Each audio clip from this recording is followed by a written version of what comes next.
Hi friends, how to speak के नए chapter में आज हम सीखेंगे वो शब्द जो हम अक्सर हिंदी में बोलते हैं, लेकिन हम उनको इंग्लिश में कैसे बोलना है ये बात समझ नहीं पाते। वैसे तो कॉमनली बोलते हैं, इंग्लिश में थोड़ी बहुत बोलनी आती है, लेकिन उन शब्दों को इंग्लिश में कैसे बोलना है ये बात नहीं समझ पाते। जैसे दूध फट गया है, गीले कपड़े इस्त्री वाले को दे दो, आज खाने में क्या नया बना है।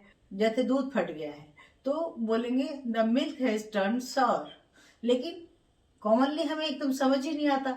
अंगीठी जल रही है, कोयले ठंडे हो गए हैं, बहुत सी चीजें हैं जिन्हें हम बोलते हैं। तो चलिए आज हम इन सेंटेंसेस को बहुत आसानी से सीखते हैं। तो चलिए शुरू करते हैं।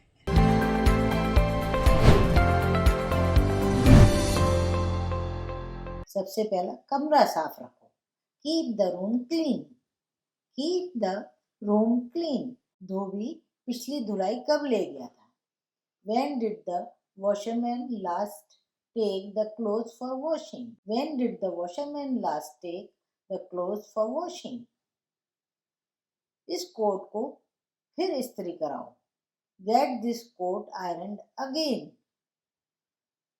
प्रेस वाले से जैसे कराने हैं कपड़े फिर से, तो आप कह सकते हैं Get this coat ironed again. गीले कपड़े धूप में डाल दो। Put wet clothes in the sun. Put these wet clothes in the sun. मैं जरा तैयार हो जाऊं। Let me get ready. मैं जरा तैयार हो जाऊं, कैसे कहेंगे? Let me get ready. तुम बड़ी देर लगा रही हो, तो कैसे बोलेंगे? You are being very slow. या ऐसे भी कह सकते हैं You are taking too long. हम वहां वक्त से पहले पहुंचेंगे, तो कैसे कहेंगे? We'll reach there before time. We'll reach there before time.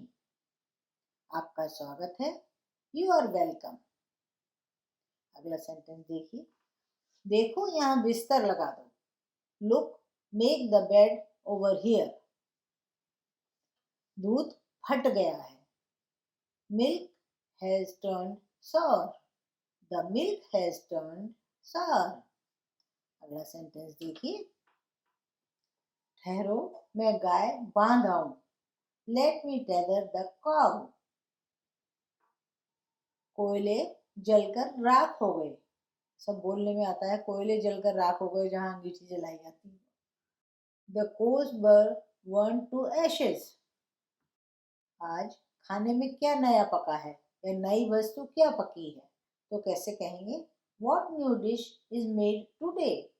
What new dish is made today? तुम्हें अपने वादे से मुकरना नहीं चाहिए या तुम्हें अपने वादे से फिरना नहीं चाहिए, तो इसको कैसे बोलेंगे? You should keep your word.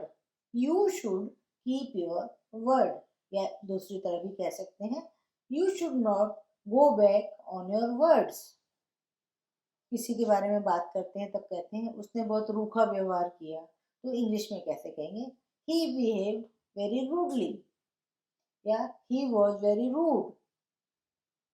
अगला सेंटेंस है, अब मैं ज्यादा इंतजार नहीं कर सकता। I can't wait any longer. I can't wait any longer. मैं अभी तैयार होता हूँ। I will be ready in a moment. I'll be ready in a moment.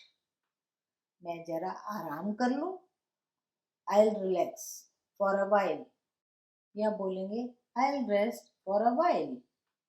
दरवाजा कौन खटखटा रहा है? Who is knocking at the door? Who is knocking at the door? आओ गप्पे लगाएं या कहते हैं आओ बातें करें, तो कैसे कहते हैं? Let's have a chat. अब हम कुछ सेंटेंसेस ऐसे लेंगे जो सोने से संबंधित, नींद से संबंधित हैं। जैसे मुझे नींद आ रही है। I am feeling sleepy. मुझे रात खूब नींद आई। I had a sound sleep last night. अब बस अब सो जाओ, तो कैसे कहेंगे? Now go to sleep and now go to bed.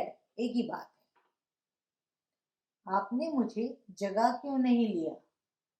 Why didn't you wake me up?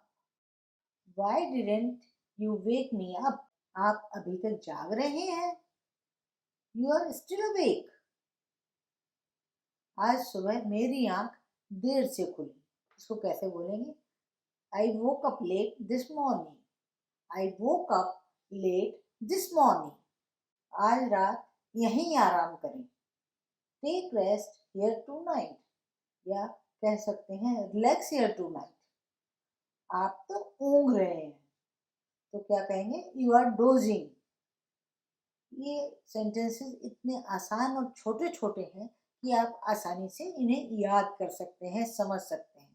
तो इन सेंटेंसेस को 2-3 बार देखिए, आपको आसानी से याद हो जाएंगे और फिर इनको आप अपनी ज़िंदगी में आसानी से यूज़ कर सकते हैं। तो फिर मिलेंगे, बाय।